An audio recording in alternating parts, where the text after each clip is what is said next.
Good afternoon, everybody. We're going to get started shortly. You may use the chat window and the raising of the hand feature, which is on your screen now, at any time throughout the webinar. If you have a question, please do put it in the chat window.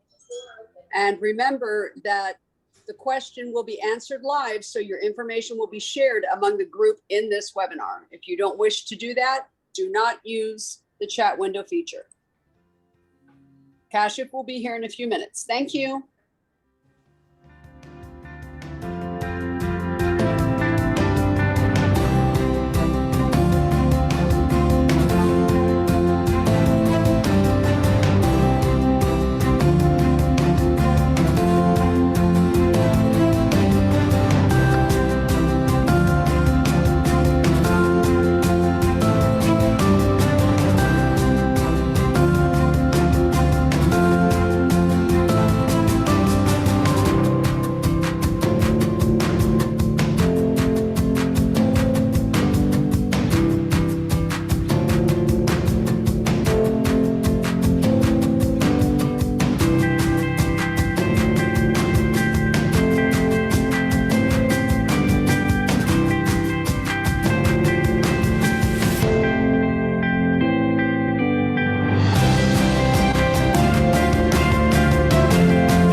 Hello, everyone.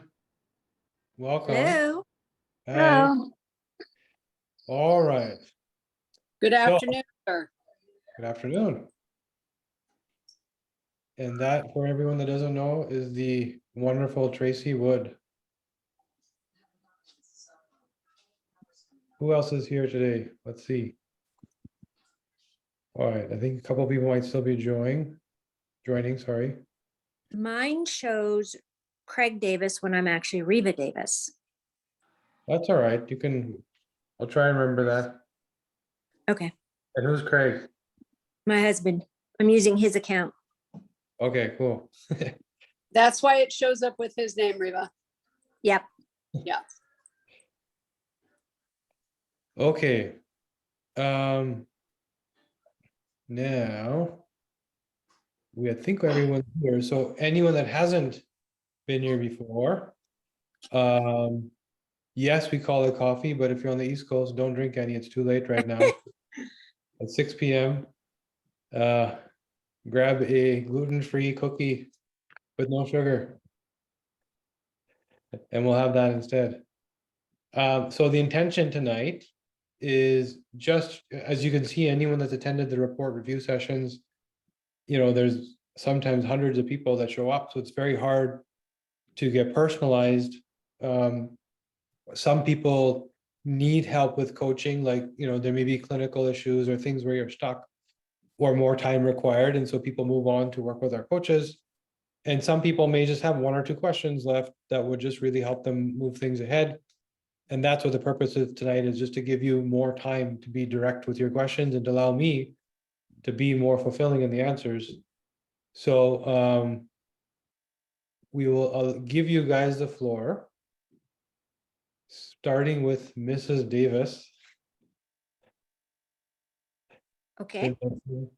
And I see some people dropping things in the chat also. We'll get to those. You're welcome. As we get through to each person, you're welcome just to turn on your camera and speak. There's less people here for this purpose, so you have the time. But you're also welcome, if you prefer, just to drop your questions in the Q&A or the chat, and we'll get to everything. So go ahead. Okay, two questions maybe, and I want to know if they show up in my DNA report. So my doctor's concerned about pancreas and that I'm not producing the enzyme. I think it's elastase, but I don't know which one, whatever pancreatic enzyme there is. So she believes I'm malnourished. So I Okay. want to know if that was showing up anywhere in the DNA report that I could calm her. And then the other is, I've been getting blood work, and my D-dimer, which is a protein that is Yeah. okay, is running really high, and it has been for months. And I'm going through all these CT scans and whatnot. Again, does that show up anywhere in my report because I have the APOE3/4? I don't get rid of stuff out of my body. I just want to make sure that Yeah. we're doing everything. So let's start with the D-dimer. So Yeah. The concern there is like clotting, right? Health, the quality of the blood.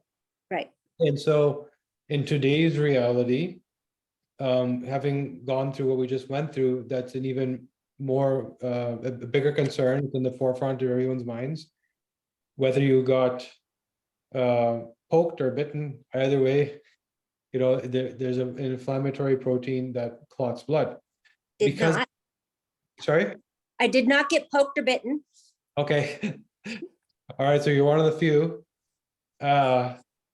So this again, there's a lot of people now thinking about this issue of clotting, which really was not really at the forefront up until recently.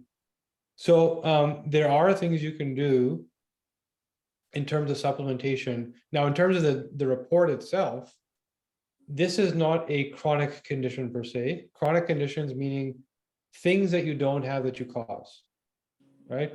Now, we could dive deeper. There's no direct gene that says this equals that, but there are things that we could look at that, you know, sort of stick their nose out. Like, for example, if your endothelial health is poor, or if your, for example, antioxidative activity is poor, which is in the immunity or inflammation section. Right. If your methylation is poor, your anti-inflammatory response, right? So those are areas we would go to as the functional answer. You have this propensity towards D-dimer, blood clotting, whatever the outcome may be.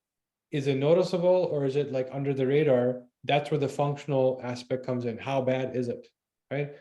So the how bad is it part you can control through methylation, antioxidation, and maintaining endothelial health. There are also supplements you can take to actually support the blood clotting itself, right? In fact, one second, I'm going to tell you right now, I was just working on this formulation because so many people are asking for blood clotting. And one second, I'm going to tell you a couple of the key ingredients. So there's a supplement called nattokinase. Yep. You're familiar, right? And there's also bromelain, I should say. Okay.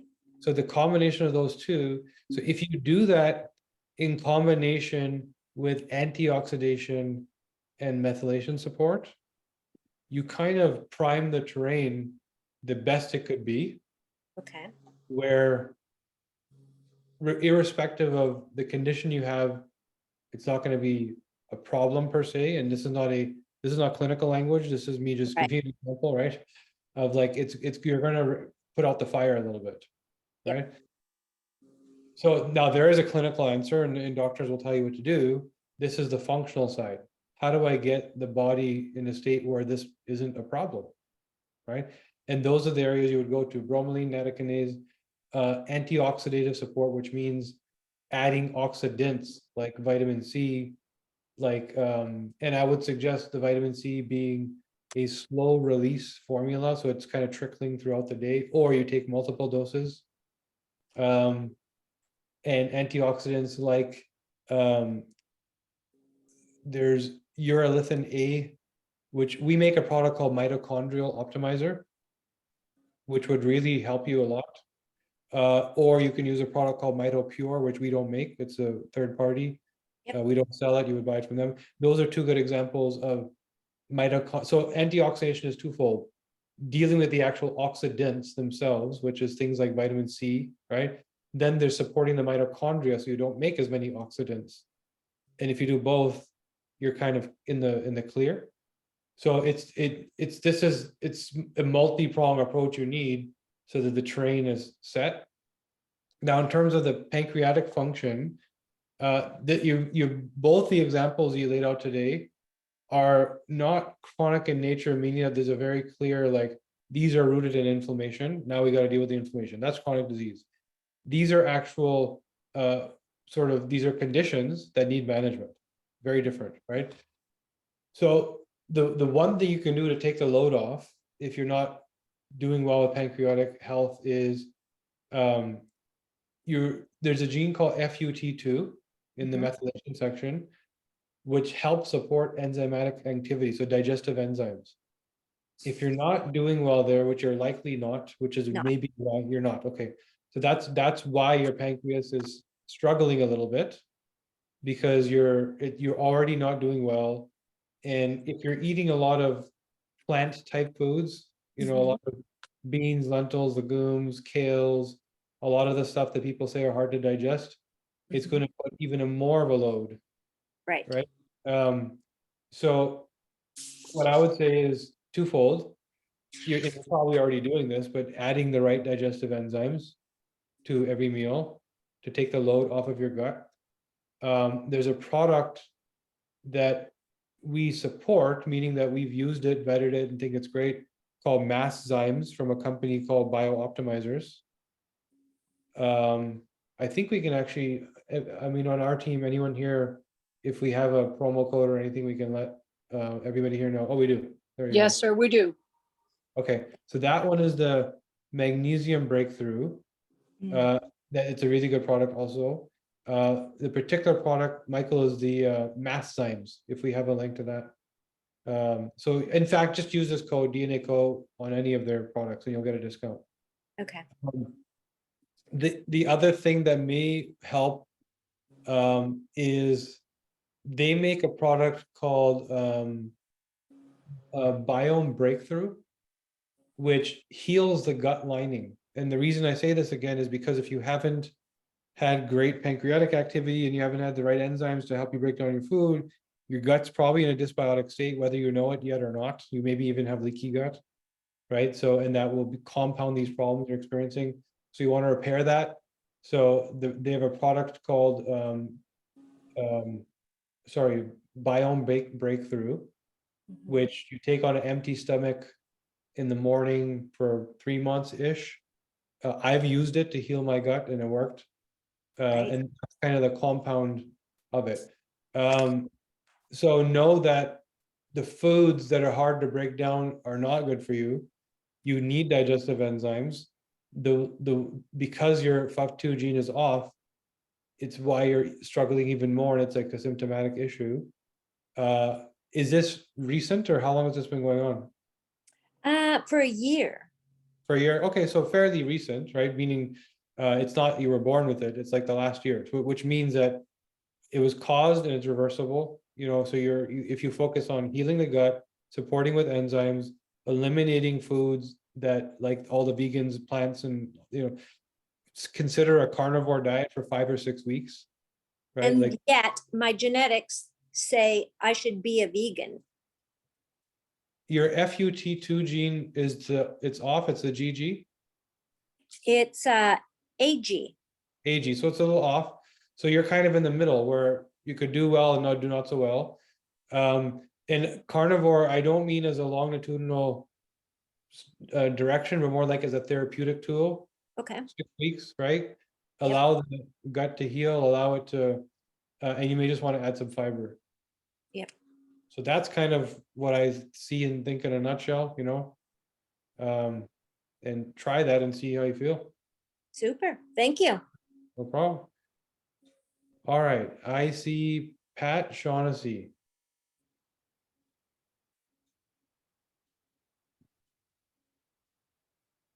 Hey, Pat, I think you're still on mute, just so you know.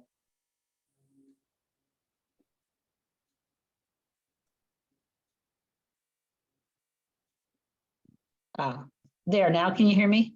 Yeah. Nice to talk to you directly. How you I've been doing? following you for a while. Oh, yeah? Oh, thank you. I Yeah. hope it's been helpful. You actually, I had heard you on an interview talking about the DNA and applying it. You did a read, I can't remember the interviewer's name, but you actually did his DNA Oh, yeah. on the call. You know who I'm talking about?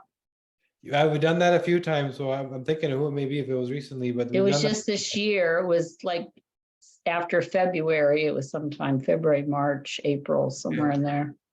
Yeah, I don't remember. We've done that a few times, so. I don't know, but anyways, when you did it, I was just enthralled. So I immediately ordered a test. So, so I did my test and I got my results back a few months ago, and I had already been working on, I had gone to the Amen clinics and had my brain scans done last year. And I was having a lot of symptoms that weren't good. And so they decided at some point that they tested and they said I had a mold exposure. Mm, So I had already been working on that. And then through the DNA testing, then I was at least able to see, you know, I am somebody that is challenged with clearing things from my body. You know, I have Hashimoto's, and, you know, so I have to watch what I eat. If I get exposed to too much excess stuff like plastics and all that kind of thing, you know, my body just doesn't deal with it well. And then I start having problems. But over the years, I'm 73, and I've kind of been trying to tune into myself for probably 30 years, you know, just limping along, trying to figure it out. So when I got my report, I kind of looked at it and thought, okay, this is basically what I know about myself already. It's just that this is confirming it. You know, I can eat a moderate carb diet. I'm not really a binger. yeah. Yeah, you know, I mean, it was the usual stuff and also I don't clear things from my body well. And, you know, that I'm prone to all that. Now, the practitioner that I'm working with at Amen Clinics, she did a blood test on me that has to do with HLA, the trans growth factor. And she did a whole panel on me. And then what she said was that it showed that I would struggle if I got a virus, I might need help clearing it out. My immune system might be hampered in some way. I didn't really understand it. And I've asked her like a couple of different times about that. Now, when I joined the membership that you have for the year, Mm-hmm. and I had a meeting with that counselor, and I brought it up to him, and he said, oh, you tested for that as well, those things, but it's not part of the report. Was that right? That you test for things like HLA and Yeah, well, we trans growth factor and stuff? We test for HLA. Yeah, there's definitely more that we test for that's in the report, and the intention is that as we learn more, the report will expand. Right. Right. We want to have your data on hand so that when we do have something to say, we don't need to retest you. It's already there. Right. It's the intention that you keep coming back and learning more. So, yes. Yeah, so the thing that showed up on my last test is high, which was the only thing that she really was concerned about was the trans growth factor beta 1. Mhm. And I was over 9,000, and it should be 867 to 6,000 something. And then I just got retested this week because I'm due to have an appointment with her next week, and it actually has gone down 3,000 with interventions that she's having me do. Has had me taking a binder for my gut, Okay. and also making sure that I'm getting enough omega-3s and that, just generalized. Okay, so here's what I think, just based on what you said. I'm just thinking about when someone has a poor health triggered by a mold exposure and they're stuck, right? So there's some people that eliminate the environmental threat, the mold is gone and they get better. There's Mhm. people that get rid of the mold and they still didn't get better. And they're struggling and it's lasts for some time. So what we find in those people, first of all, I can be more precise if I look at your genetics, but in this case, I would, because we've seen it so many times, I can argue this is probably what's going on. So there's two things about mold. There's you inhale it, and it's like, okay, I got rid of the exposure, so I'm going to get better. But there's also fungal activity in your body, right? So there's mold that may be continuing to either just live and develop in your body or from another source entirely. So fungus in your body. Now, the fungus in your body, so there's two threats, what you inhale and what you already have. So there's this intake and then there's an existing reservoir. And this is what most practitioners ignore, this reservoir of fungus that's in your body.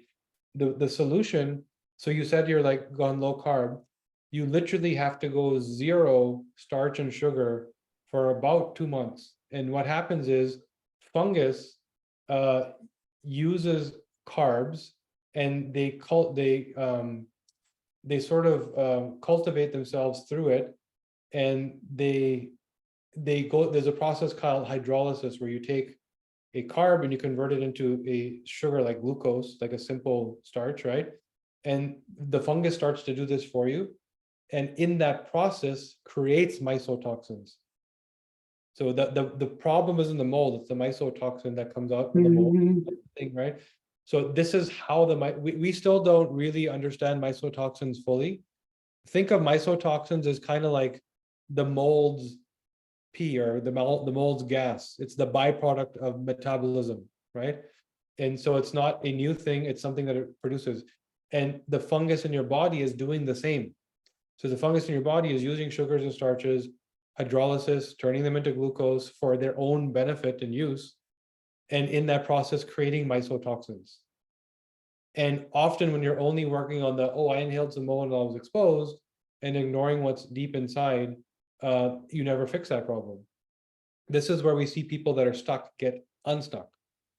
And so they're yes to binders. Before the binders, you have to truly open up the elimination pathway. So you have to make sure you're pooping really well, peeping really well, going to the sauna, sweating, all of the elimination pathways are open. That's step one. Then there's binders, and there's binders, there's even clays that can go through your digestive tract and pull everything, right? Then there's gut support. So the gut has to be healthy and flourishing. So you're binding and clearing, but you're also rebuilding the gut. Because if your own microbiome and flora is not overpowering the fungus itself, it will win, right? So you need a strong gut to overpower the fungus and its own genome and bacteria that it has, right? So those are kind of things. Open up elimination, step one. And this is, I know I haven't said anything about genetics, but based on what you said, because we've seen this so many times, just assuming who you are genetically, it's kind of like there's a certain pathway that leads to what you're talking about, right? Open up elimination, step one, make sure all the exits are really open and you're sauning and you're sweating and you're doing stuff to eliminate, drinking a lot of water. You're then binding, and then you're also using clays to scrape at the gut wall and get rid of everything. So something called bentonite clay, really great clay that you can literally just drink and it pulls everything out of your gut. You're supporting the gut lining, supporting the microbiome. The same company we talked about, BioOptimizers, makes great stuff for that. You are then eliminating all carbs and sugar. It's not like a low carb diet, it's 0, 0, 0, 0. Because So like carnivore? carnivore, paleo, 0 sugars, 0 starches, 0 carbs. Because that carbohydrate, even the complex, it's not just sugars, even the complex carbohydrate, the fungus will convert into a glucose. And that's where the mycotoxins come from, right? So it's 0 until they're dead. You're literally starving them. and it takes a couple months. Okay. And you're continuing the binding and the clearing and the binding and the clearing during that whole time. So again, it's not a single pill, it's not a single thing, and it's not trial and error. Let's try this and see if it works. So you have to do all of it, right? You have to do all of it. Pathways open, binding, clay, gut repair, zero fuel for the fungus, no starches and carbs. You have to do all of it at the same time, and it'll take a couple months. Now, true healing from mycotoxins and endotoxins takes 2 years. And this is the other problem, is people are usually in a rush. You're going to feel better in 2 months, but it's not going to be gone for 2 years. It takes a long time. Right. So when I say 2 years, it means it's gone. Like it's now, if it happens again, it's because you did it again. Right? Well, my biggest challenge is I lived in Hawaii for 9 years, and then I bought a house in Florida when I retired a couple of years ago. I actually think that's where the main exposure was, because that was when I was sick. That was when I was depressed, and there was just a ton of my mind. I thought I was getting Alzheimer's. It was so bad in my brain and everything, which is one of the reasons I went and had the scans done. But I find that because I'm living between, right now I'm in Maryland and I've been here for probably 6 months, but I live in the woods, the trees here, it's everywhere. There's mold outside everywhere, in the environment from the trees and everything, and it's never dried out. So I would imagine mold for me is an ongoing problem. Right. Period, just because of all the different places I live. Yeah. The So I other, don't know that it's ever going to be gone. yeah, the challenge with constant exposure is not just the mycotoxins. And you may test and be clear. You'll be told that there's no mold in your body, but if you're there's something called a VOC. It's a chemical. So that musty smell that comes from Yes. mold.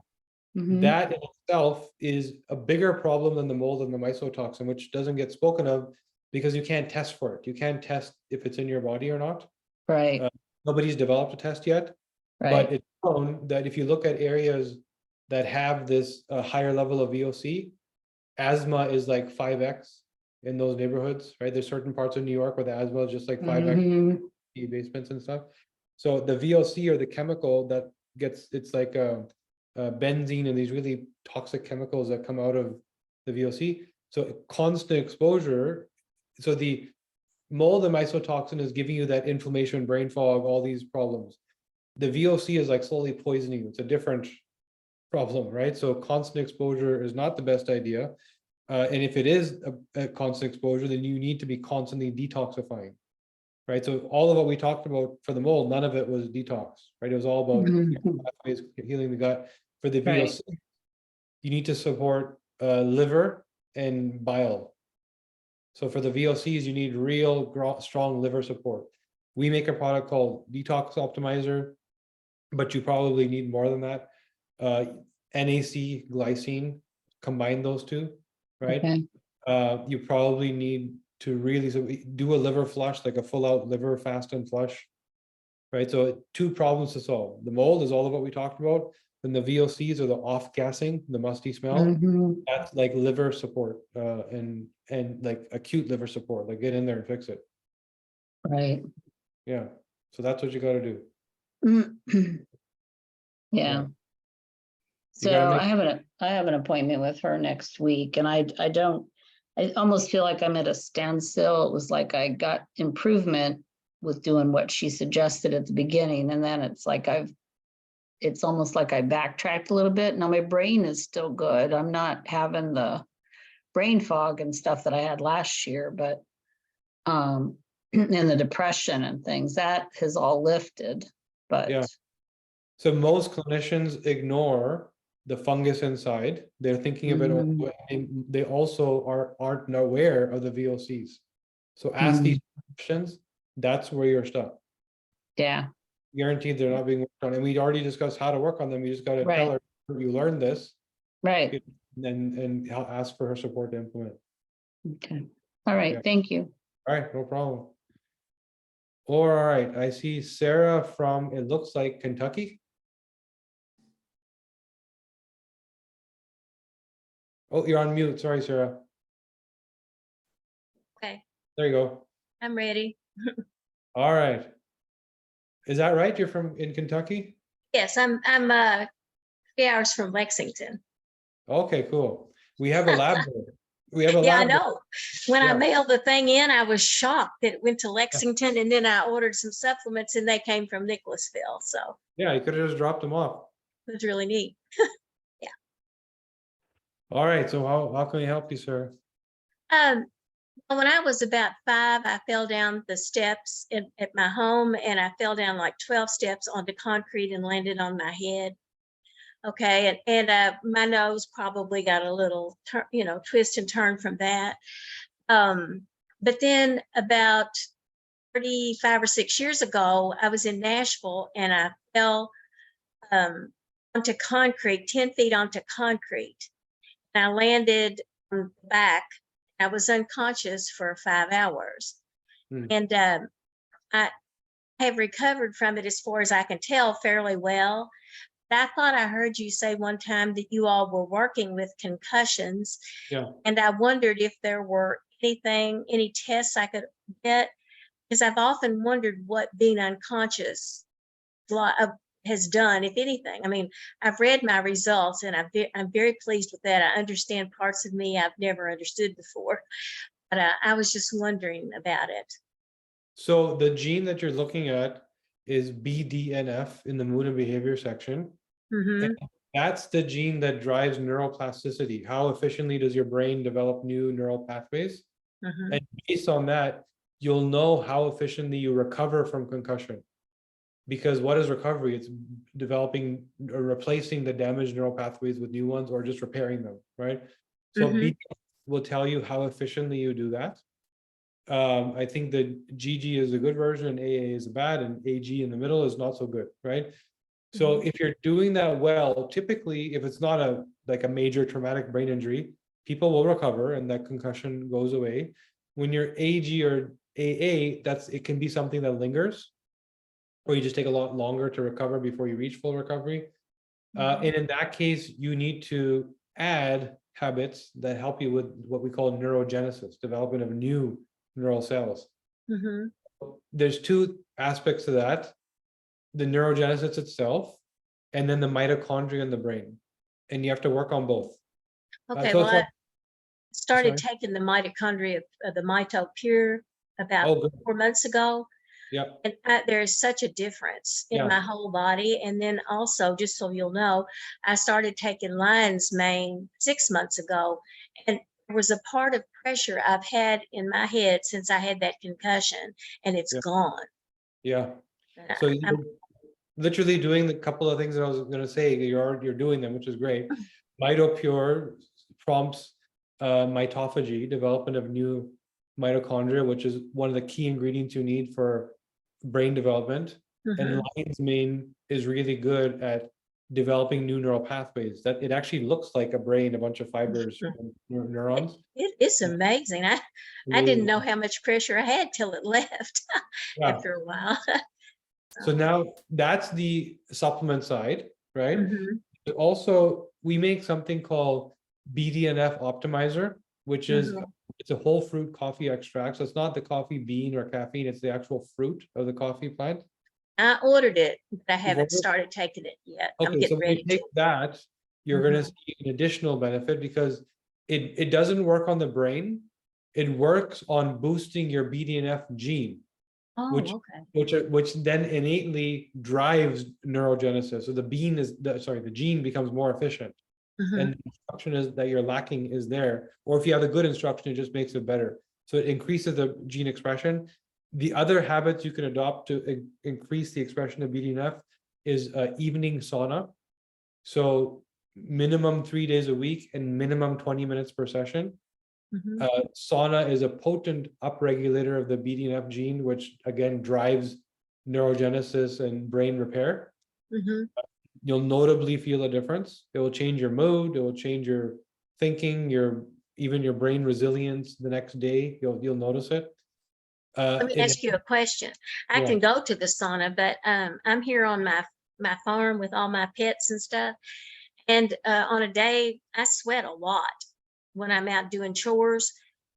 Does that have a similar effect as sauna, or do I need the infrared? Yeah, the sauna, so the sweat is good for detoxifying, Mm-hmm, good for removing the load from your brain, which helps with inflammation. The mm-hmm. heat of the sauna on your head prompts new brains, new neural pathways, very different thing Okay. you're doing, right? Okay. That's what it Good. does. So, and you can, I mean, if this is a priority, you can have a sauna put in your home. You know, they now have kits that are like just turnkey, you assemble it. It's like a sauna in a box, you know. Uh, yeah. Okay.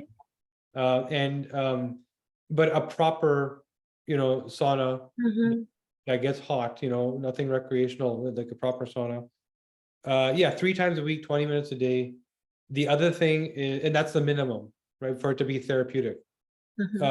The other thing is a really high grade omega-3, where the ratios are high. So not your typical off the shelf at a pharmacy, but go to a health food store. We make one. We make an omega-3. You can get it from our website, Okay. or you can go to a proper health food store or order online from. You don't want to cheap out on the omega-3, or it doesn't really do the job, right? I Get did a hair sample, and it came back that my I had some mercury climbing, it was right into the danger zone. And so I've been eating quite a bit of fish, but I can cut that back. And I've been using cod liver oil for my omega-3 and so forth. And I've been on that for years and never had mercury show up like this. So I'm assuming it's more from the fish. Yeah, it's the fish itself. Yeah. So It's I, unfortunate, but a lot of our food supply is being damaged, right? Including fish. And if it's not the mercury, it's microplastics, you know, or the farm, and they're injecting it with dyes and stuff. So yeah, being selective about your food is a big priority right now. Okay. But those are the things. So the MitoPure stimulating mitochondria, yes. The you know, the lion's mane, amazing. And then you want to add sauna, BDNF optimizer, omega-3. The other thing that prompts neurogenesis is low intensity movements like walking or yoga. Well, I walk a lot. Okay, great. Yeah. Yeah. I walk a lot. Take And care of all these things. and walking on sort of like uneven pavement, like hiking, like outdoors, right? Yeah. Oh, yeah. It's all outdoors on the farm where the Okay. barns are and their hills, and I'm up and down and Very, all that kind of thing. very, very good for brain repair. There's a lot of signals that are sent to your brain to prompt neurogenesis and brain development. Half of your nervous system is in your legs, and when you're moving it on that uneven ground, and you're signaling youth back to your brain, like I need more from you, and you keep developing new neural. Your Okay, body. well, I'm taking better care of my brain than I thought. All right. No, Thank you so much. you're doing right. You just had to add a couple things. The sauna will really help. The BDNF optimizer will really help. And that low intensity movement, the walking you're already doing is amazing. So you're doing a lot of things right. Just keep in mind that, you know, look at your report to see if your BDNF is AG or AA, then you just know that you're more susceptible to concussion. It's hard to recover. So you can't just take it for granted and leave it up to your body to do the work. You have to kind of do the work Well, yourself. today I reviewed my report, and it's like wisdom literature. Every time I review it, it hits me in a different way. I'll see something that I kind of missed. Yeah. So anyway, it's been wonderful, and I really appreciate you too. Thank you. I mean, no problem. Thank you. All right, Nancy, I see you. Where are you? There you are. Oh, I think you're on mute. I'm trying to unmute. Am I unmuted? Yeah, there you go. Now I hear Okay, you. great. Yes. Sorry, I'm so dark. I don't know if you can see me. Thank you so much for taking me. I'm so happy to be a part of this group and to talk to you personally, Kashif.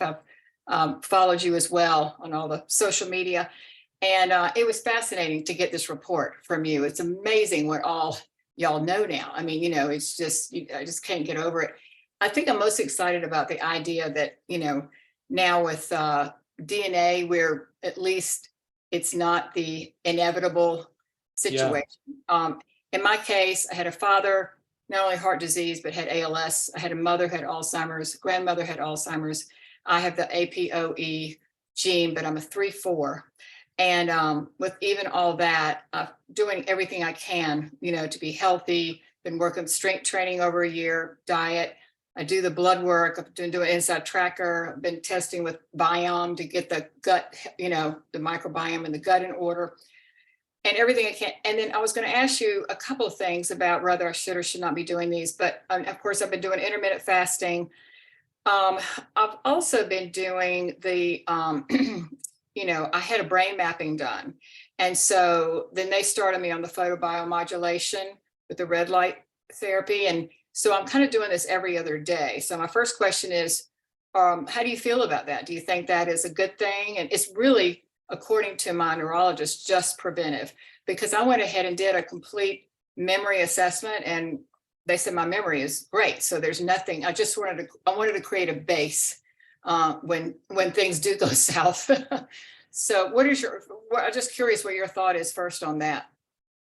So I think the red light, yes. So red light stimulates mitophagy, what we were just talking about with Sarah, right? Right. Developing new mitochondria, which is key to longitudinal brain health. There Yeah. aren't many red light treatments that actually penetrate the skull and get the red light to your brain. Yeah. There's one in particular that I know does. I have to look it up for you. But while I'm trying to find that, just to make sure it is the right one that you're using, because literally there's only one I've ever seen that actually gets past the skull. I can tell you the one that I'm using is it's like this little, thing that you put on your head and has these little red lights that come on, and you just. Yeah. The only one I've seen, it's actually like a headband, and it's a condensed. Yeah. Well, it doesn't fully cover your head. It kind of goes around and does like this, and then it has some little lights, and you It just. might be the same one. I'll find it while we're talking here. Okay, great. So anyway, yes, thank you for your help on that. Was really my first question. The other thing is, with all these testings that we can do now to be healthy and all the stuff that's going on with longevity, and of course we're all buying into that. The main thing is, especially when you have a set of genes, in my case, and maybe a lot of the other people in the group, it gives you a sort of an extra motivation to try to stay ahead of all this. And especially when I was reading, like, for example, in my last blood work, everything was fine, except I was slightly high in the LPLP. So they, LDLP, so they just, increased. I was on Crestor, so they just added some ezetimibe to it. But I mean, I guess that's okay. And that's what we did. But I think the rest of the blood work was okay. Now, just like Inside Tracker, Biome, these places, you do it, and then a couple of months later, you retest because they send you supplements in the interim. Is that what we're doing with DNA? Does the DNA company, I've looked at this report, which is wonderful. And I see the recommendations that y'all have given, which I'm trying to do. So then do I go back and get another test from the DNA company to see if the markers are looking better? So we've recently introduced epigenetic testing. Your DNA doesn't change. The test you took, the beauty of it, it's one time in your life. You're done. Yeah. Right. And what you may use it for is if you have other problems to solve or questions to ask, Yeah. then you go back to that same data to interpret it for other things, because your DNA never changes. Right. Right. So it's a Right. static thing. But what does change is your epigenome, meaning how are your genes expressing? Right. And for us, it's an important research tool in the context of measuring biological age. So Right. we can determine how old you are on the inside based on how your genes are expressing. And we created a product called DNAging, which is a epigenetic measurement tool, which it is live now. We just haven't announced it really. Oh, good. Yeah. There's an announcement coming out fairly soon, like in the next, I would think next week or so. Yeah. About this product, and it will allow you to do exactly that.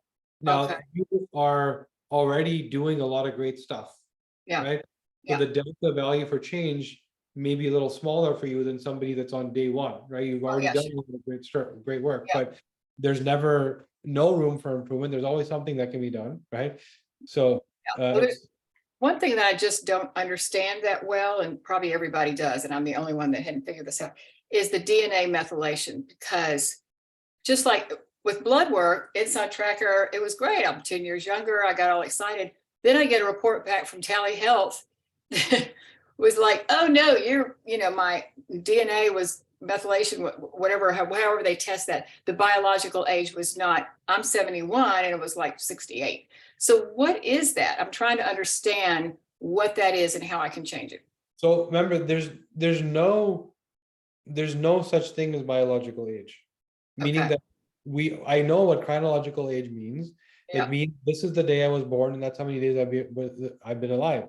Right. Biological age is a number that a scientist will come up with based on an algorithm that they believe indicates biological age, right? So why do I say that? Because 5 different methods might give you 5 different answers, Okay. right? The method that we believe is the most appropriate is epigenetics, Right. right? Because it's in real time. How is your body expressing? How efficiently is the equipment working based on the loads that you've taken in? Very clear sign of how healthy your cells are. And if you know how old your cells are, we know that the structure of human DNA is designed to last 120 years. So we know that, right? If you look at the actual hardware, and if you look at the telomeres, which are the caps on the end of the DNA, which are kind of like bumpers that absorb the damage and protect your DNA, they look like they're meant to last 120 years. Wow. So if you do everything right and do not make a mistake, you should live 120. And no coincidence, the oldest person we've ever seen, a lady from France, was 122 when she died, right? So now why do I say this? Because there's something empirical to say about biological age when you know here's potential, here's human potential, and here's where your genes are expressing. So we actually can put you on that line somewhere. Yeah. The other methods are a scientist's beliefs, Okay. right? And the scientist came up with an algorithm. It maybe does tell you if you're doing well or not so well, but that age number doesn't really mean much. It just means, based on their opinion, if baseline is X, you're not doing baseline or you're overdoing baseline by what degree, the number doesn't mean much. But epigenetics, the number means a lot. So why I'm saying this, because if some other test told you you're -10, but your epigenetics told you you're 68, I would go to the epigenetics and say that's probably more accurate. In Okay. terms of, What's the difference though between, like, I'm so excited y'all have this and I'll sign up for this epigenetic test. What's the difference in that and what Tally Health has done? so their algorithm is testing. So just like what we do compared to 23andMe. 23andMe studies thousands and thousands of genes, but they tell you very little about what they mean, right? So they're a research tool. They're a data selling business. Same thing with the epigenome. There's billions of data points you can look at. And most of these companies are pursuing and chasing that. I study 50 million, I study 100 million, I study 300 million. And then researchers like, I want that one. So what we're saying is, you didn't help anybody, you didn't change anybody's life, so that big number doesn't matter. Let's focus on, like in our DNA test, we're only looking at just under 100 genes out of the 22,000 that exist. Wow. Right? Because those are the ones that matter. The key systems of hormones, neurochemicals, metabolic health, those are the ones that drive all that stuff. The rest is noise. You don't need to know. Same thing with the epigenome. We've filtered it down to what matters. Right. And here's anyways, it's the insight as opposed to the data. I can give you a whole bunch of data, not change your life, or I could give you a tool that actually drives the needle. So that's what that test does. I've sat down with the scientists. Our scientists didn't develop it, by the way. It was developed by a scientist at a university. And I've looked at the whole algorithm and I compared it to Tally and some of the other ones, which are massive, massive data tests. And so we just pare it down to what actually matters. Let's just say that. We're not looking to sell data. We're not looking to mine data. We're looking to give you the right information. Yeah. So we're giving you more from less. When we sign up for that, is it also the type of thing, once you know what your epigenome biological age is, then you're told here's what to do to bring that down? Yeah, so when we do the epigenetic test, it's giving you a number, but it's also looking at your systems. It's talking about immune system and various systems so that you know where the problem is. So in a combination of, here's my DNA, here's the red flag. In all of what I see, my hormone metabolism seems to be the problem, right? And here's my epigenetic test, and it's saying that my immune system is failing. Okay, so now I know what I need to work on. right? Yes. There's one thing where we tell you, here's the number, Got it. and here's why we're saying that's the number. So you look at the why to know what to work on. Great. Okay, last question. Could you explain DNA methylation to me? I still don't understand that. So there's three things to be said about methylation. Okay, In the simplest terms, anti-inflammatory response. How well does your body deal with inflammation? In a nutshell, that's what it is, right? Now, the actual mechanism is what we call phase 2 detox. So glutathione looks for toxins in your blood, finds them, binds them, sends them to the liver, gets rid of them. You pee them out and you poop them out, right? Methylation is what we call phase 2 detox, which means there's certain toxins that you can't bind and clear.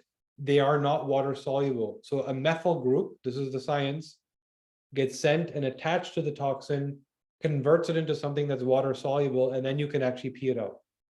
So that's methylation, right? That's the second definition of methylation. There's not a single level. So one is anti-inflammation.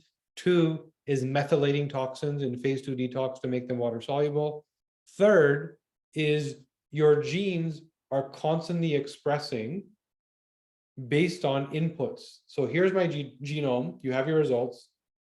Now, if I ate this, if I ran like this, if I smelled this, if a relationship did this, my genes are constantly up and down regulating their expression to give me what I need to deal with whatever that input is, right? If I see a tiger running towards me, the adrenaline starts pumping, everything gives, my body changes into a state to run like crazy, right? That's epigenetic. So methylation also turns those dials. And now how efficiently you methylate determines how efficiently you're coping with all of these cues and doing what you actually need to do. And so when you're measuring DNA methylation to understand your biological age, it's kind of looking at how efficiently are you responding. And the bigger the gap, the older you become, the less efficient your cells are. so when we sign up for your epigenetic, what is it called? Is it an epigenetic score, or is it our DNA methylation score, or what is it what do you call what we're? There's a few reports. So there's your biological age. Yes. That's the actual score, your biological age. Okay. Then we look at a few systems like diet, nutrition, immunity, et cetera, to tell you where you need to focus. Okay. All right. Thank you so much. That was just really helpful. One last thing I'll tell you, I know you didn't ask, but just because you said ApoE34, keep in mind ApoE34 is telling you genetically you have an elevated risk of dementia. What it's not telling you is why.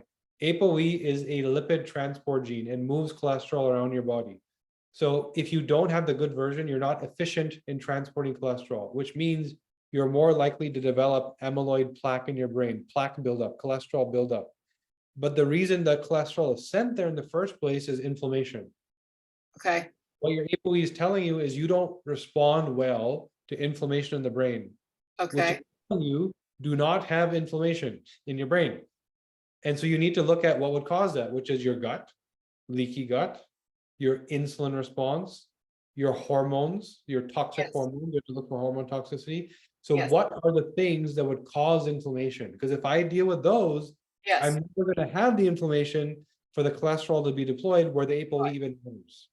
Well, when I do my blood work, I always am, a big fan and follower of Bresidin. So I do the Bresidin protocol, and I do his cognoscopy, and I include all that in the blood work. So I make sure that I at least get, I think, some of what you just said to stay on top of all that, because I got the whole 36 holes in a ceiling thing that you're trying to, that it's not the one thing that you've got all these things that you just mentioned that you have to deal with. But I always love hearing from somebody else sort of a better explanation of that, because when I look at my mother and my grandmother, who both had Alzheimer's, the one thing that I noticed, both of them were Coke addicts. They drank Cokes like every day. And I thought, you know what? Okay, let's look at their lifestyle. Oh my gosh, they were drinking sugar constantly. So their inflammation and their lifestyle was similar.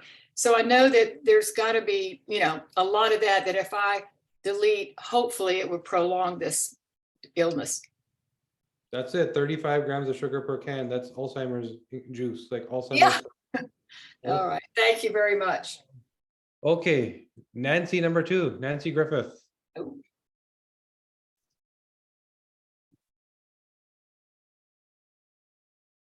this, let's see, is she?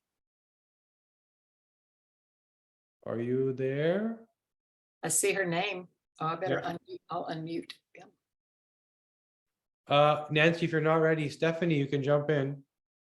Stephanie, I'm here. I'm here. If you're, Alright. you ready for me? Yeah, go ahead. Yeah, go ahead. Okay.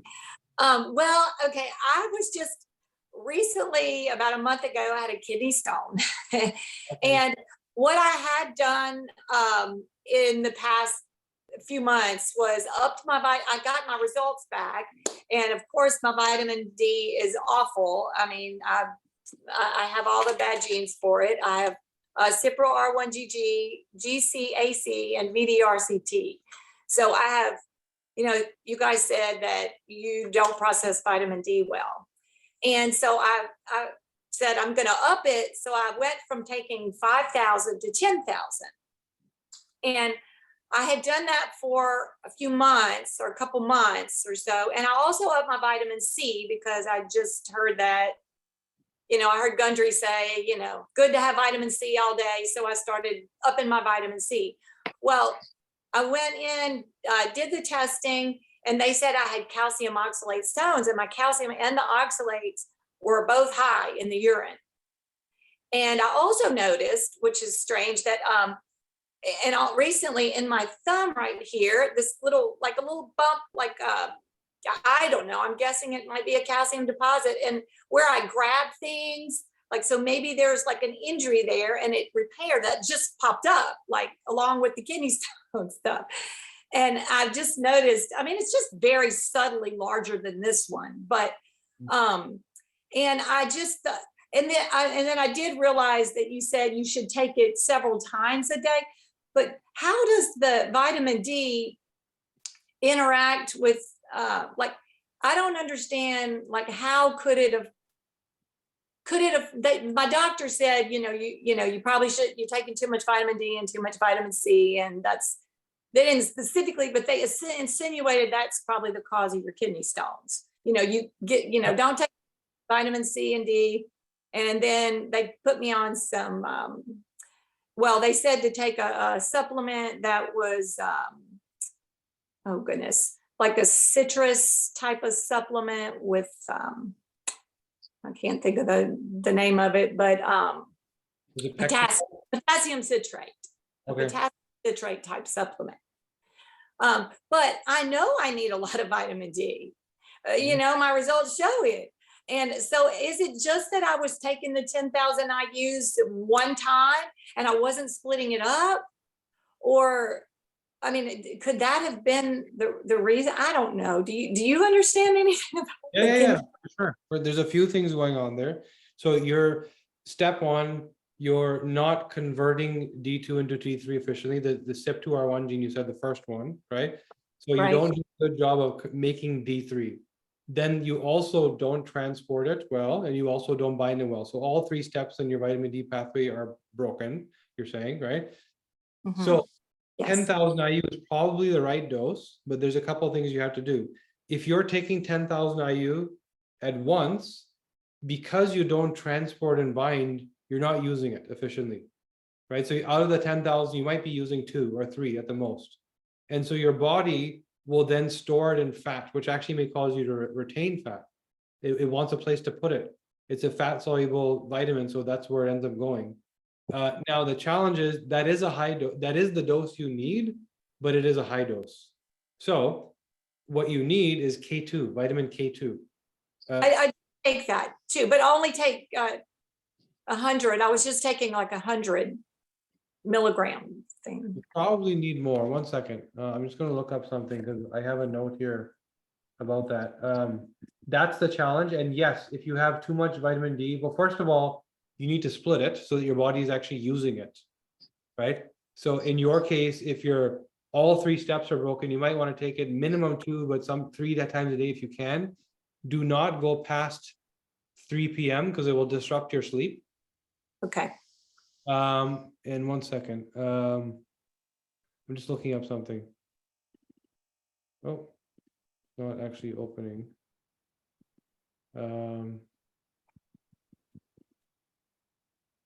sorry.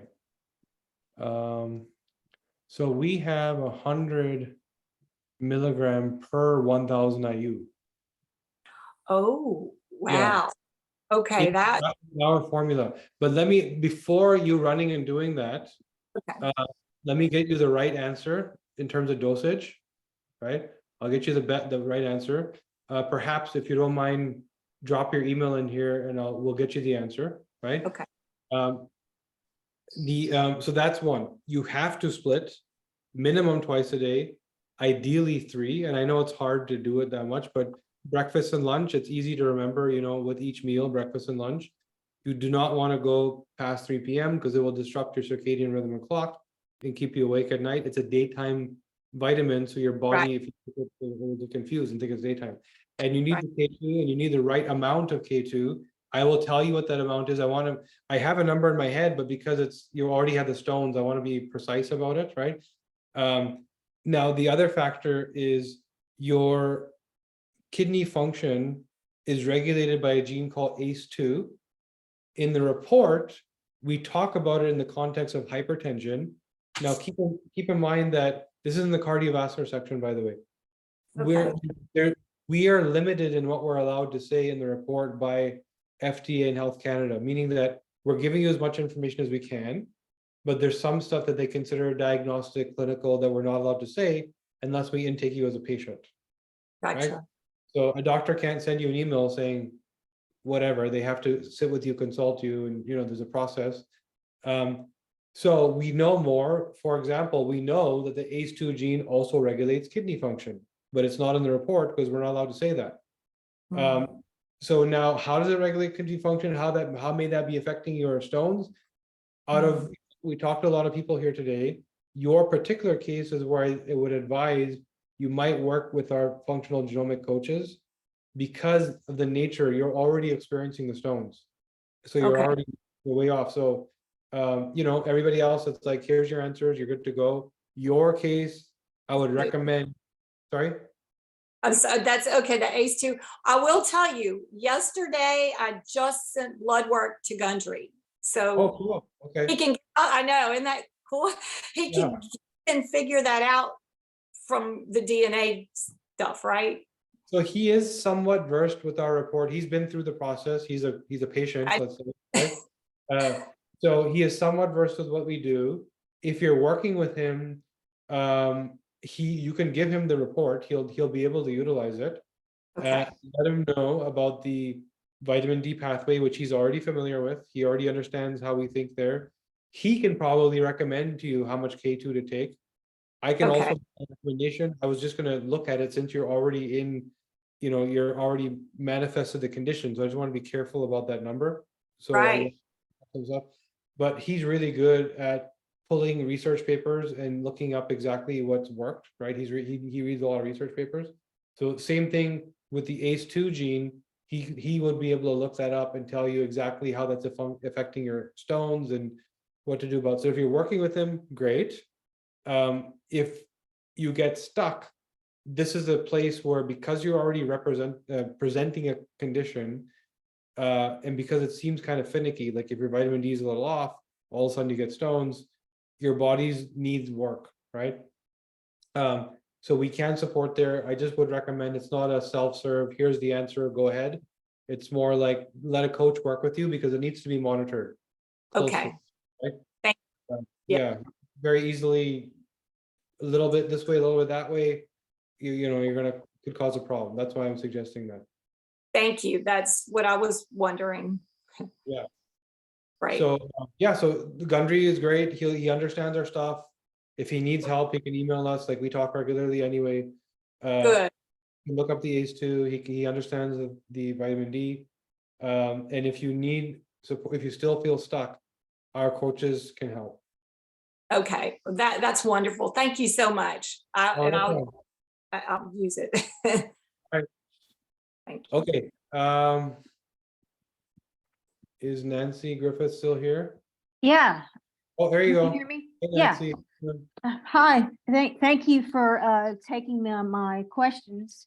The first one I have is about hormones. I have electrogen toxicity, and I don't have any hormones on my recent OBGYN, and I'm in menopause, and I'm 58 years old, and my body does not respond well to toxins from the environment. And I just wanted to know if you have anything that I can do for that. That's my first question. Okay. And when did your menopause start? It started about 4 years ago. And you said hormones are really low for you? Yeah, but I haven't gotten a hormone test. I haven't really had to, but now I'm thinking that I maybe should do that with my OBGYN. And that's the first question. Okay. Um, And maybe tell me your second question, because they could be interrelated. Okay, well, the second one is about my vitamin D. What should I do? I have a poor quality results in my bone health, and that's including my K2. And I read or I listened to your weekly Zoom, and you said that you could have liquid 2 times a day for vitamin D, and I wanted to know if that's true. So And that's it. the genes, so they are interrelated. If your vitamin D is off, and so you need both healthy estrogens and Okay. healthy vitamin D levels to support bone health. So if you're already experiencing bone issues, then both Yes. things need to be looked at. And it can be stopped and corrected, right? Okay. There's a couple things you can do. There's treatments, like there's a company called OsteoStrong, for example, where you can actually do workout routines that support bone health. But more importantly, look at your vitamin D pathway. We just talked about it. And know where to intervene. The first gene, CYP2R1, converts the D2 into D3. So is it a question of dose? Do you need more? And the next 2 genes transport and bind. So it's a question of multiple doses. If you aren't sure, just go ahead and do that. Go ahead and take a split dose. It's better for everybody anyway to get multiple, Okay. easier on the body. So breakfast and lunch, and 5,000 IU per, but make sure you're getting a liquid D3 that has K2 in it. So you're getting enough K2 to offset the calcium problem, right? So liquid D3 with K2 in it, pretty easy to find. Not D2, should be D3, twice a day, 5,000 IU each. Now, irrespective of how bad your vitamin D genetics are, that should be enough, right? That should be enough. Now, on the hormone side, I would, if your hormones are low, vitamin D is low, you're experiencing bone health issues, I would highly recommend you look at hormone treatment.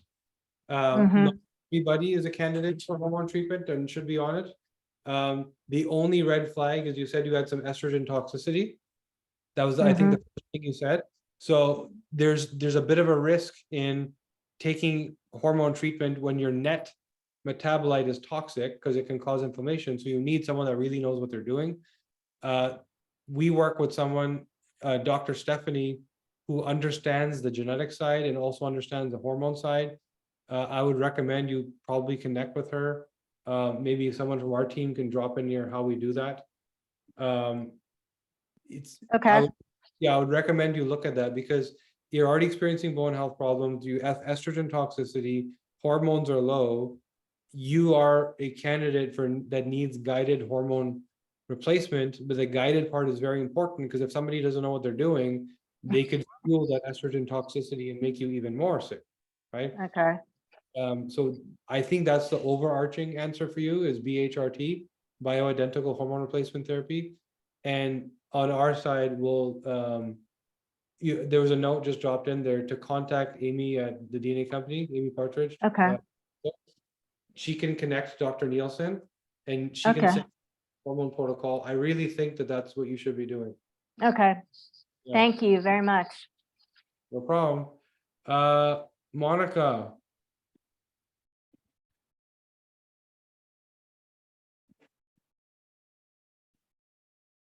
Hey, Monica, did you have a question?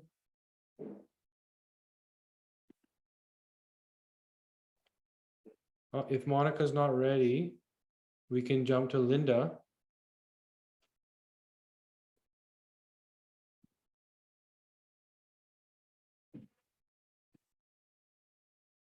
Who's ready?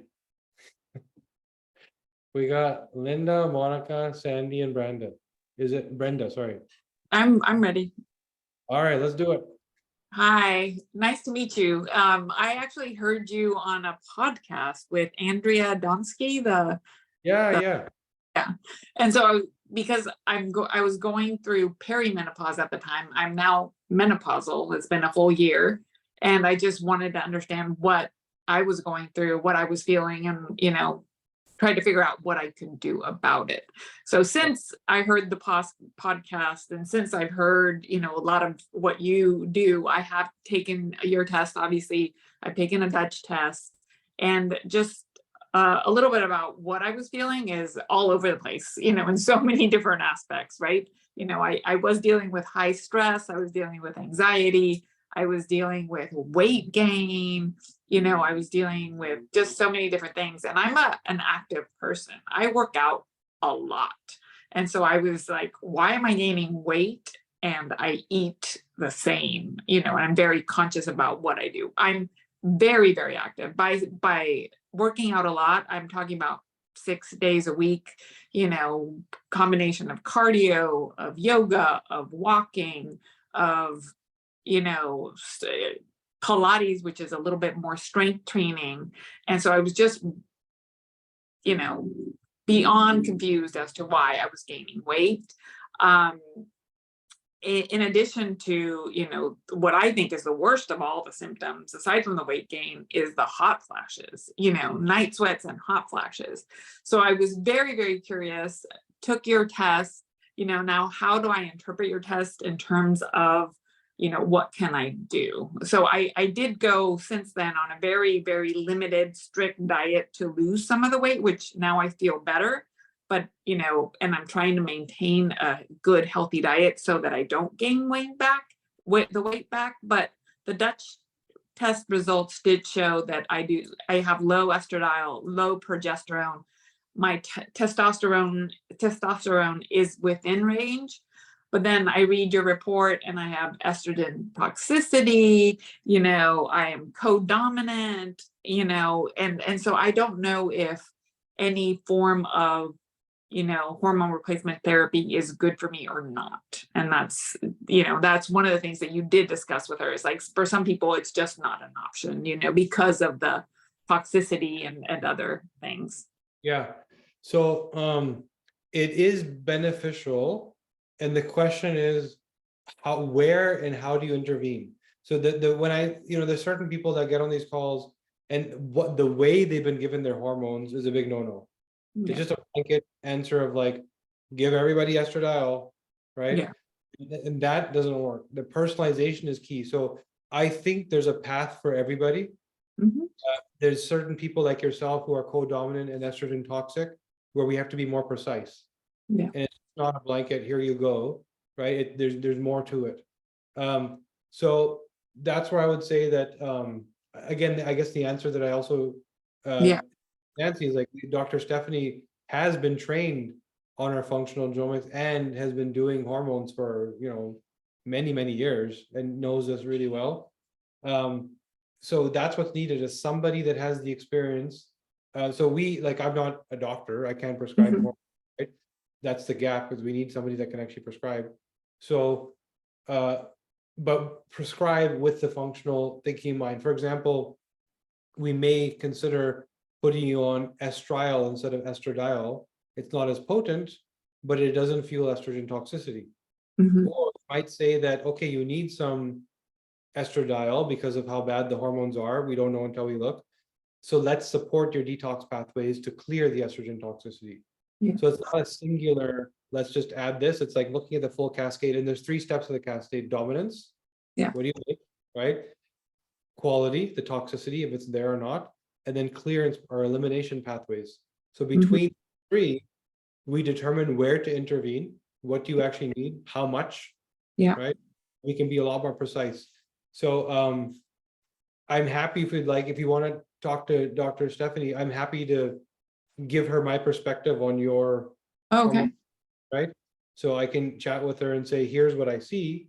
So Okay. you know, when you work on it, like maybe consider this. But so yes, everyone can benefit if you're having the hot flashes, you know, weight gain, sleep issues, all this stuff.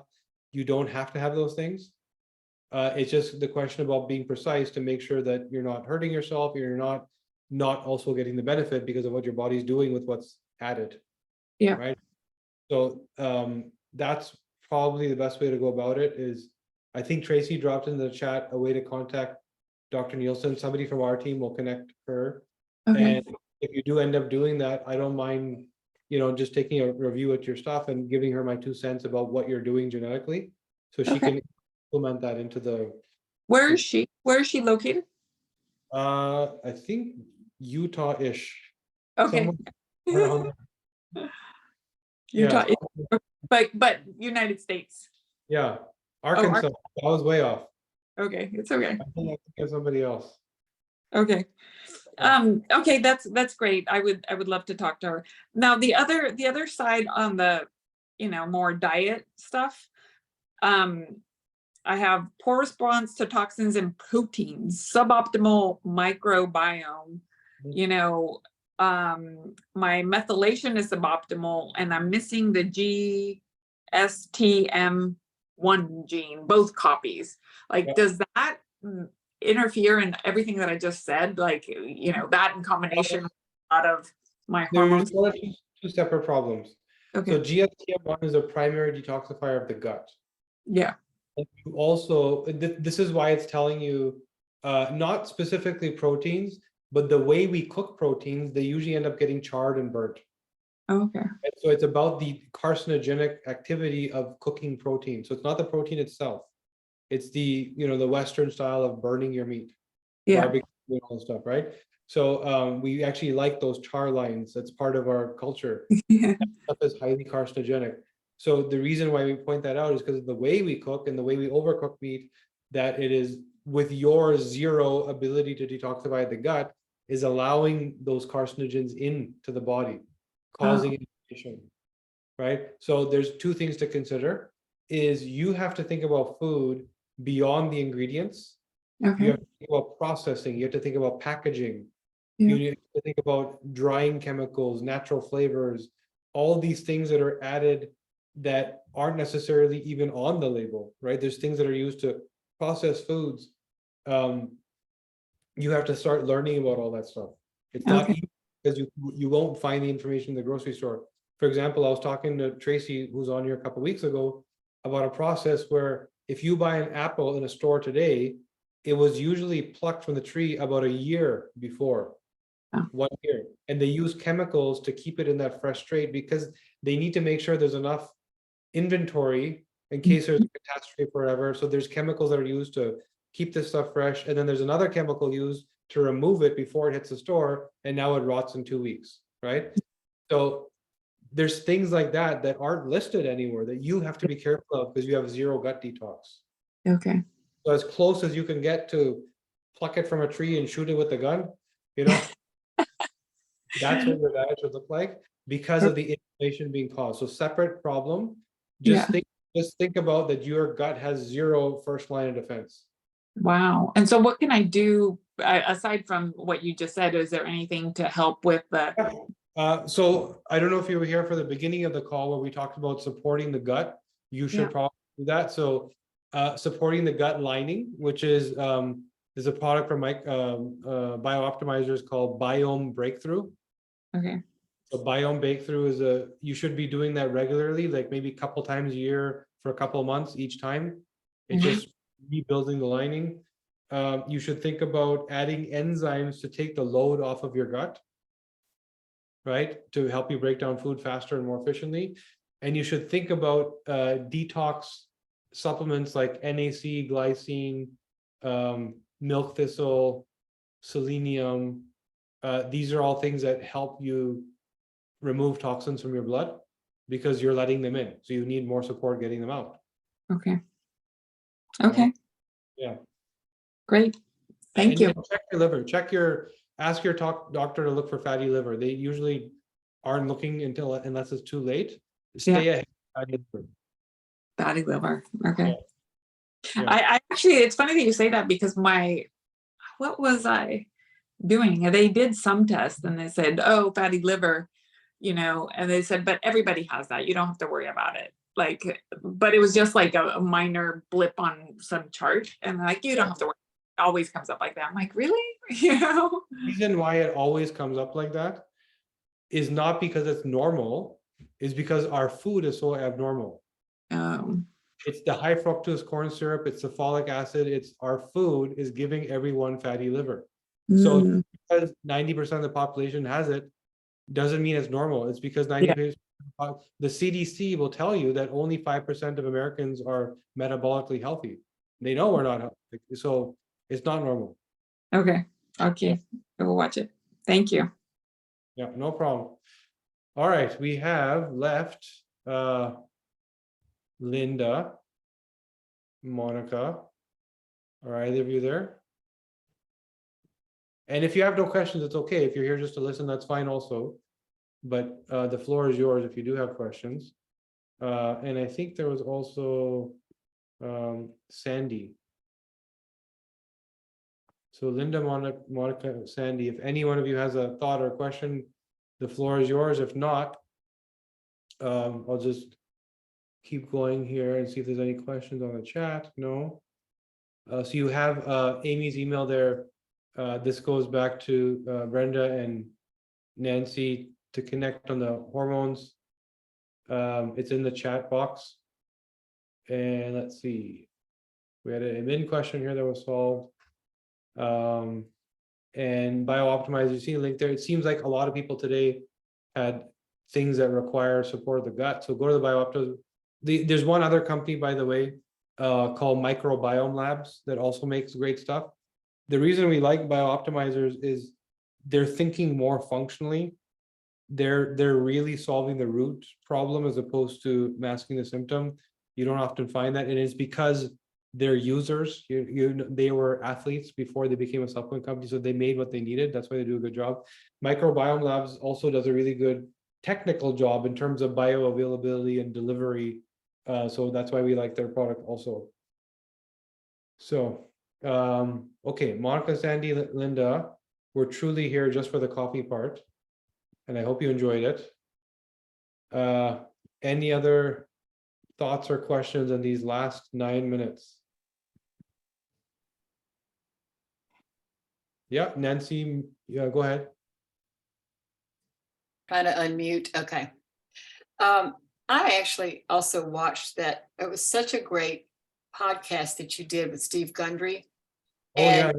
the report that you gave him, I sat there going, oh, I'd love to have somebody do that. Do you have like coaches set up, or is that actually something that we could get done as well? Because Yeah, so we have. Okay. Sorry, we do have trained functional genomic practitioners that can do exactly that. And there's a couple different ways to engage. And maybe if Jason's here, you can drop his email in so you can speak to him. There's 3 programs we run. Our flagship is called Genomic Mastery. And the intention of Genomic Mastery is one of our functional genomic practitioners that was trained directly by me will go into your genome and find everything that needs to be found. So the problems that you're working on, let's work on those. And the problems that you didn't even know you needed to work on. There's things that your genome is talking about that maybe are coming in the future that you don't even know yet, right? Okay. So the Genomic Mastery Program, it runs over a period of a few months. There's an initial deep dive. Let's go mine and find the information. That's step 1. And then there's an implementation phase. It's actually help you change your behaviors and what do I do with all this stuff, especially given you're doing a lot of other things. Right, Is there redundancy? Are you wasting your money over here? Right. Let's narrow it down to what you truly need. Right. So that's the Genomic Mastery Program, which is our flagship. We then built something above that and below that because people needed it.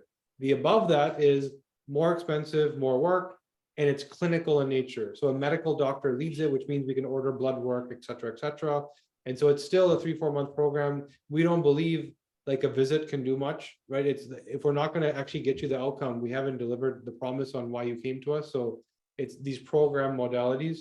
So Genomic Mastery Plus means we're bringing in MD who can order blood work, who can then work with your prescriptions, who can review your existing medical history. We have an EMR, so we can take your medical history. That's that. Now going downstream, there's some people that are saying, well, I don't have the budget. I don't need all that. I just need to fix this one thing. So we built a program called Genomic Discovery, which is essentially the same context of let's mine your genome and then let's implement the changes, but we're only looking to solve one problem. So we're not looking for every little thing we can find. It's just how do we help you with the thing you're dealing with? And that just takes us a lot less time. So it's also a lot less budget. Right? Okay. So those And are the so- things. Sorry. So what you did with Gundry was the genomic mastery? Well, what you experienced with him was a condensed version of the first half of Genomic Mastery. So what we did in an hour should have taken about 4 or 5 hours. Okay, and are those all done like this on Zoom? Do you have a coach and you're on Zoom with them? Is that how it works? It's all virtual, yeah. Okay, and then how long does it take? So it goes on for a few months. I would suggest, to be precise. So like Tracy just said, by the way, 3 to 4 months, right? The genomic discovery, I think, is 1 month. So we try and condense the time to create something at a different budget to just solve one problem. Yeah.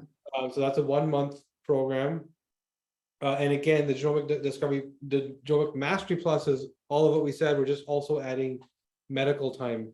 And it's longer, 6 months, as Tracy just said. It's a 6 month program, Great. right? Thank So, you. yeah, so the intention is, how do we take all this stuff, implement it, support you, but also find the things that you didn't even know you needed to work on, Oh, wow. right? Yeah, There's things that we're going to find in your genome that maybe aren't symptomatic. That's like you didn't even know, right? Pat, what is it? 1 year program? There's 3 programs. Those are the 3 that I described. There's nothing else. If you want to work with somebody for a year, we'll just continue on with another program, right? So, so to do that, we follow up with Jason, Julian to do Yeah. that's terrific. And I know you're so busy, but if you ever figure out that red light thing, let me know. I did. I found Oh, you it. did? Yeah, it's called Sira. How do you spell that? CERA. Now, in the work that I've done, this is the only one that I've seen that actually penetrates the skull. Okay, I mean, if you want, you're welcome. When you're talking to Jason, you have his email, maybe send him the name of that Okay. other one and we'll look it up, Okay. Perfect. I'm not saying that it doesn't work because I don't even know what you're talking about, right? Right, But I'm right. saying this is the only one that I know actually penetrates past the skull. Red light typically doesn't, and the skull is thicker than in every other part of your body. You have flesh to. Oh, V-Light, VIELITE. V like Victor? Yes. Yeah. And this is it. Okay, those sort of bulbs or whatever they are look quite similar to the Sira. Okay. So likely I will follow up with him. Sure. Yeah, And thank- I'm happy to- since you're gonna be talking to him, just give him the name and all that, but I'll be involved, I can help. I just, I mean, you're gonna be talking to anyways, just give him the name. But it does look structurally very similar to the Sira. The Sira has one big module in the middle here. Yeah. And they look similar to those things that we have. So maybe Okay. we'll look it up and check. Thank you. Yeah. All right. All right, guys, we have 2 minutes left. Either someone can go rapid fire or we'll give you 2 minutes back. Well, I just want to ask, can I ask a question? Sure. I just want to know, okay, what about infrared light? I thought I thought that's the one that penetrates like through the body instead It of does. the, It penetrates through the body, but not always through the skull. ah, The skull is very thick, right? And this is why, you know, even certain EMFs don't enter the brain and only the rest of the body. So Okay. infrared does hit your body and repairs mitochondria, etc., but not necessarily the brain. And so so you have she to- was talking about the infrared then. I thought she was just meaning the red, near infrared. That's, Like, yeah, Yeah, red this light. isn't this photobiomodulation? That's what this is. Yeah, and the question is, like, does red light, infrared, all photobiology, like all these things, they have to be built in order to actually penetrate the skull. It's don't take for granted what the tool actually does. Not all of them do. Okay, Rest of your body, no problem. The skull is the question you have to ask. good to know. okay, gotcha. I see. All right, guys. Thank you so, This thank is you. wonderful. Wonderful. We Always appreciate done it. a wonderful job. Yes, and keep doing your Instagram Yeah. videos. I'm posting them all the time. Me too. Keep doing all Yeah. those interviews too. Those were great. Yes. Thank you, guys. Thank you. All right. Good night. You Thank too. you, everybody. Good night, everyone. Good Good night. night. Team, close out the recording, please. Your genetics are a phenomenon.